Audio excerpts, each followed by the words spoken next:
साथियों, संविधान पे तो हमें काफी कुछ पता चल ही गया है अभी, है। और संविधान में इस समय 448 अनुच्छेद है और तकरीबन 12 अनुसूचियां हैं। और जब ये अमलीकृत किया गया था उस समय इसमें 395 अनुच्छेद और 8 अनुसूचियां थी। और संविधान में अभी तक मतलब 2020 तक ये तकरीबन 104 बार संशोधन कर चुके हैं। ये हम सबको मालूम होना चाहिए। और उसमें से 104 में से हमें 4 का भी नहीं पता है कि उन्होंने क्या क्या संशोधन उस 4 में किए हैं। तो यहाँ 26 जनवरी को हमेशा वजीरपुर में ही कार्यक्रम होता है और इसका संयोजक होते हैं सुरेश जी। अब सुरेश जी को उनके नाम का अर्थ मैं बता देता हूं। उनके नाम का अर्थ होता है देवताओं का शासक। मतलब ये हिंदी शब्दों के अनुसार मैं बता रहा हूं। और देवताओं का शासक मतलब जो इनके काल्पनिक देवता है ब्रह्मा विष्णु महेश शिव, इन सब के भी ऊपर तो ये है सुरेश जी, हमारे देवताओं के भी शासक। इनके लिए एक बार जोरदार ताली। और फिर साहब लोगों ने या हमारे संगठन ने वजीरपुर ही क्यों चुना है हर बार 26 जनवरी के लिए?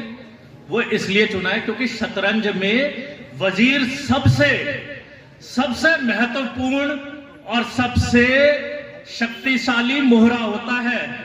और ये इसलिए भी साबित करता है कि पिछले साल हमने संयुक्त मोर्चा की शुरुआत इसी वजीरपुर से, इसी स्थान से की थी। और जो लोग चिल्ला रहे थे अब की बार 400 पार, अब की बार 400 पार, संयुक्त मोर्चा की शुरुआत यहां से हुई और उन्होंने वो कार्य किया। अब की बार 240 पे रोक दिया उनको। जो वो चाह रहे थे कि संविधान खत्म करेंगे, उनको संविधान खत्म करने से हमने रोक दिया। तो ये ताकत है इस वजीरपुर क्षेत्र की। चिल्लाने से उनके से कुछ नहीं हुआ। और इस बार फिर से इस वजीरपुर में दोबारा से एक बार इतिहास लिखा जा रहा है। हमारा लोकतांत्रिक पंथ की शुरुआत हो रही है और लोकतांत्रिक हमारे जो संत हैं ये सबके बीच में जाएंगे। और मैं इसी आशा और उम्मीद से ये विश्वास करता हूं कि लोगों को संविधान के बारे में जागरूक करेंगे। उनको जितने भी सोए हुए लोग हैं उनको जगाएंगे। अब सोचिए आप, जब ये समाज के बीच में जाएंगे अपनी इस वेशभूषा में, तो इनको देख के उनके दिमाग में आएगा और इनको देख के वो प्रणाम करेंगे, जय श्री राम। और जब इनकी तरफ से जवाब आएगा जय भीम, तो उनके दिमाग में जाएगा ये कौन से संत है भैया जो हम बोल कुछ और रहे हैं और ये जवाब दे रहे हैं जय भीम का। फिर उनकी तरफ से आएगा कि हमारे लिए तो सब कुछ वो ऊपर वाली ने किया है, शेरा वाली, लाटा वाली, मेहरा वाली, जोता वाली, पहाड़ा वाली। फिर ये बताएंगे हमारे लिए किया है जो भी कुछ हमारी माता सावित्रीबाई फूले ने किया है।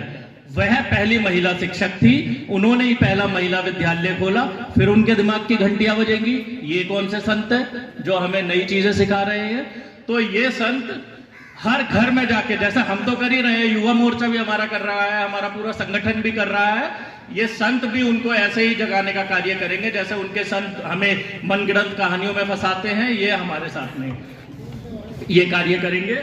और साथियों, आजकल ना कुछ लोग कहते हैं कि कुछ नहीं हो रहा, कोई संविधान खत्म नहीं हो रहा, आप लोग बगैर बात में ये सब बातें बोलते हैं। और जब हम निकलते हैं ना संविधान की बात करके या किसी भी बात करके, तो हमको ये बोला जाता है कि अरे ये तो पागल जा रहा है।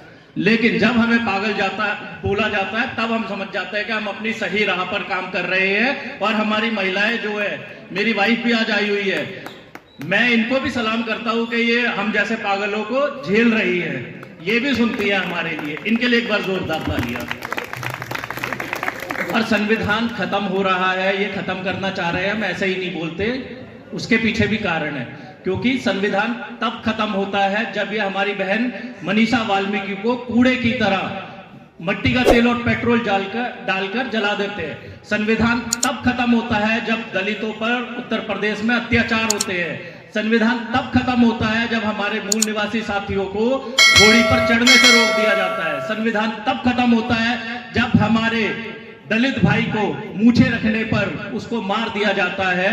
तो साथियों, संविधान तब खत्म होता है जब शाहपुर में एक हमारे दलित भाई को अमरूद तोड़ने पर उसको मार दिया जाता है, तो संविधान ये खत्म करने की कोशिश कर रहे हैं, लेकिन हम इनको इस मंसूबे में कामयाब नहीं होने देंगे। मेरा 2 मिनट का समय पूरा हो गया, थोड़ा ज्यादा हो गया है, इनको हम पूरा नहीं होने देंगे। हम सीना चौड़ा कर हम ऐसे ही आप और हम सब मिलकर अपने संविधान को बचाए रखेंगे, संजोए रखेंगे।